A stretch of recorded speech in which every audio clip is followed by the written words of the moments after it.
Gillian, I'm just wondering why noticing and what's that got to do with wellbeing? Well, the problem is that we kind of spend a lot of our lives on autopilot. So we end up going through our motions each day, brushing our teeth, getting showered. Have you ever had that experience where you kind of drive to work or drive to somewhere and then you're like, oh, I don't even know how I got here because I can't remember anything from the journey on the way.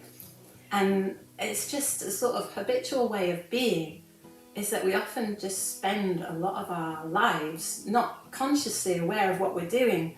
Our minds kind of get stuck in the past. We're thinking about things that have gone on the day before or the week before, or we start thinking about worries about the future and what might happen and so on. So we kind of almost like drift through our lives, or we can do. It's really easy. I've done it so much. Yeah, me too. And without kind of being able to notice what's going on in the here and now and being aware of the present moment and sort of appreciating the different things that are going on around me and remembering to kind of taste my food rather than just sort of absorb it.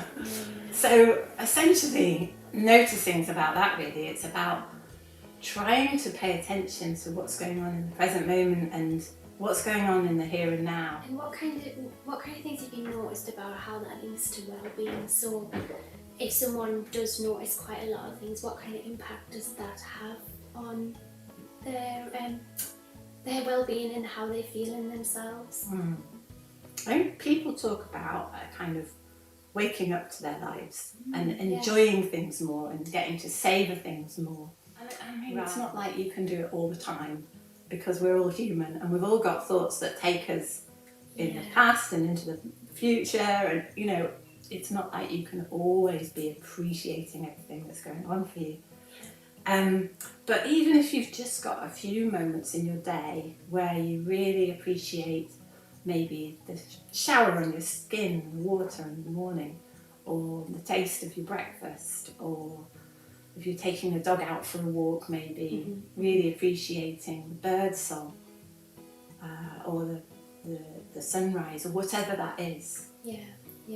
It's making me think of something I did with my little sister, where we went for a walk and we were picking up leaves together and looking at the different lines in the leaves and how the leaves looked a bit different from each other, and she really loved that, and it's actually a memory I really remember and I think hold very close. So it's interesting that that's something that, when you were talking there, something that I was reminded of, and I felt it was just such a lovely time spent with her. So I was just thinking, if you were trying to get your family to notice more about what the things around them, what kind of things could you do?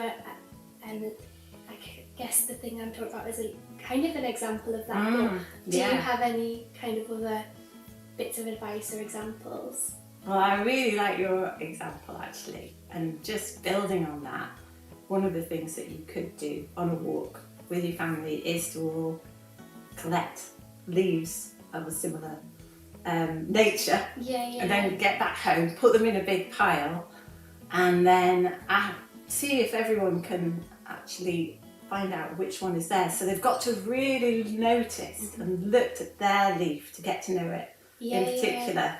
And then after it's been in the big pile, can they find the one that's theirs? And it's just that kind of mindful seeing exercise that helps us to become more aware of the tiny detail that we'd normally just, you know, brush past essentially. If a child was feeling anxious, how would a parent or a family member help them notice more, and would that help them if they did have anxious thoughts that were kind of going around and around for them? Sometimes it can be really hard, because if you've got a particularly strong anxious thought, that's something that's kind of overwhelming your mind at that particular point, to then go, look at the trees, look at the flowers, it seems somewhat glib, doesn't it? And actually sometimes what we need to do is just to acknowledge and to accept that that anxious thought is there, and to say, okay, I feel really worried about ... whatever it is, and I know that anxious thought is there, and to almost imagine it or visualize it as, I like to use clouds in the sky and think of it as a black cloud. That black cloud's there for me right now.